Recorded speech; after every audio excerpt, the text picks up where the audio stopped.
he's armored, he's strong, and most importantly, he's massive. That's right, this video we're taking a look at a real tank of a unit, a powerhouse Chad, hero of the Rebellion Resistance. This is the basics on Steel Massimo.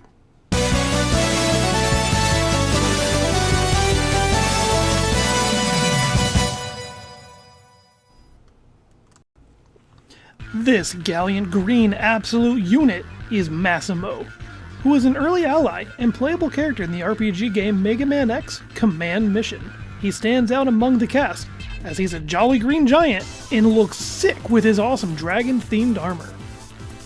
Originally, Massimo was a hero amongst the people.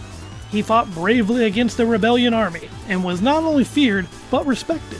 A real knight in shining armor. Massimo wasn't completely alone though. A timid Reploid took to liking him.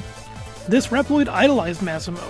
He didn't think that he himself was strong, but he sought to be strong like Massimo, to be courageous like Massimo. Then, one day, Massimo was defeated, captured, and taken to a prisoner war camp, the Tiani camp.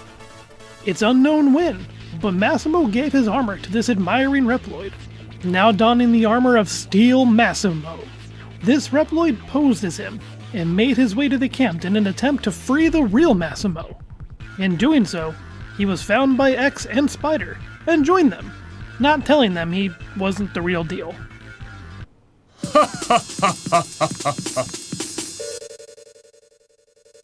I'm Massimo. Call me Steel Massimo. Throughout the camp, it's mentioned a few times that Massimo was captured, and even executed. So many prisoners that the trio rescues are shocked to actually see Massimo.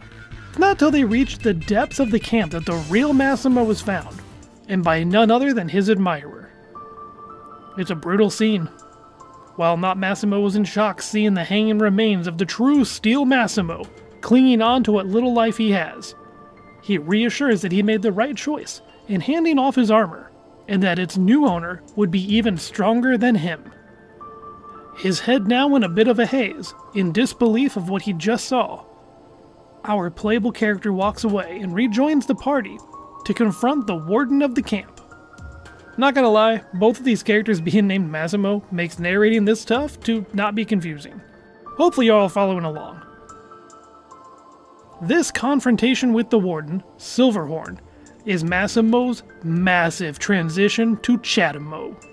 While Silverhorn torches a helpless navigator, Nana, he sees Massimo and laughs, claiming that he was the one who personally tore the real Massimo apart, mocking his title as Feeble Massimo.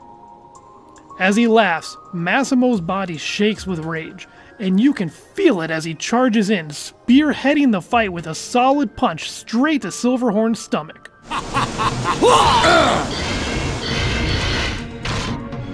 Feeble Massimo? Feeble Massimo! You son of a... And that is how he truly became Steel Massimo. While his story pretty much started and ended all in Chapter 3, Massimo gets a little attention here and there. But I think the most important ones we see is his resolve at the end of the game. During an ambush, when everyone starts to fight back against some foes, Massimo first and foremost looks after Cinnamon, and protects her while X and Axel just start blasting.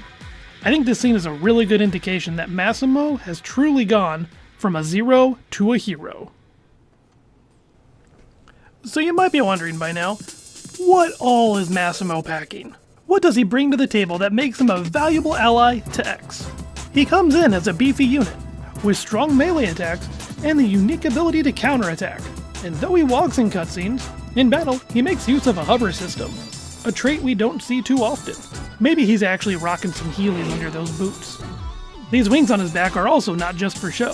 They don't let him fly, but they do hold the secret to his ultimate move, the Berserk Charge.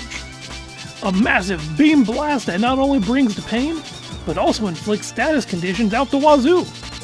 With this move, and the right setup, Big Bad Massimo here can one-shot the hardest boss in the game.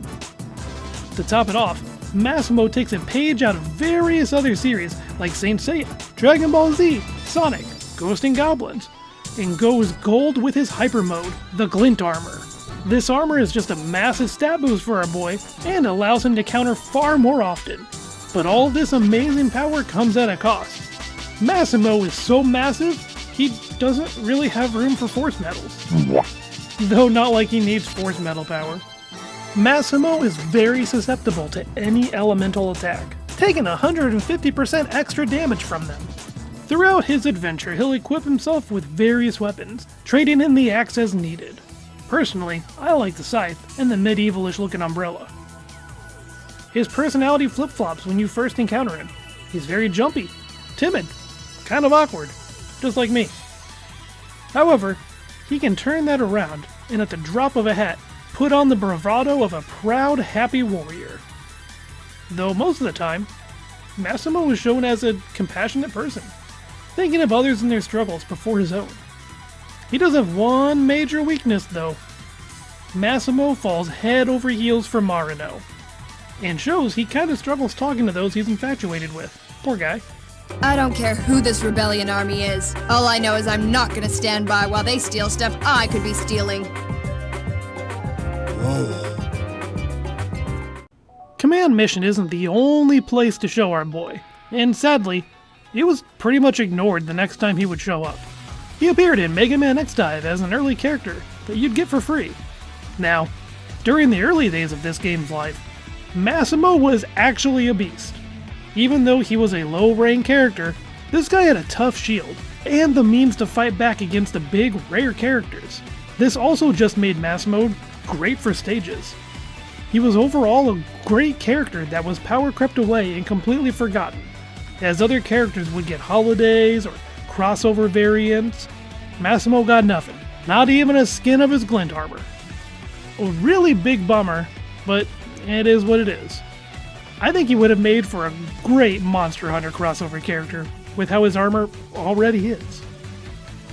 Though the only Massimo to us is the current nameless admirer, in concept art, we do get to see what the original Massimo looked like, before he was, well, ripped apart. He looks more like a snake, or I guess a lizard, technically a dragon I guess. Maybe we can meet in the middle and say he's like a Chinese dragon. He also uses a sword.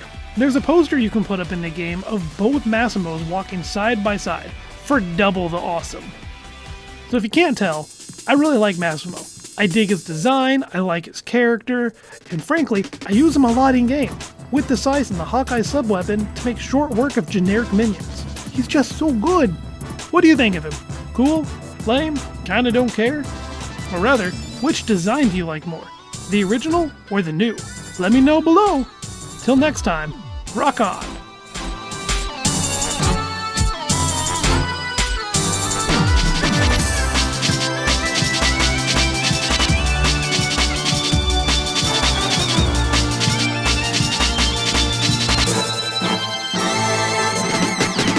Need more power.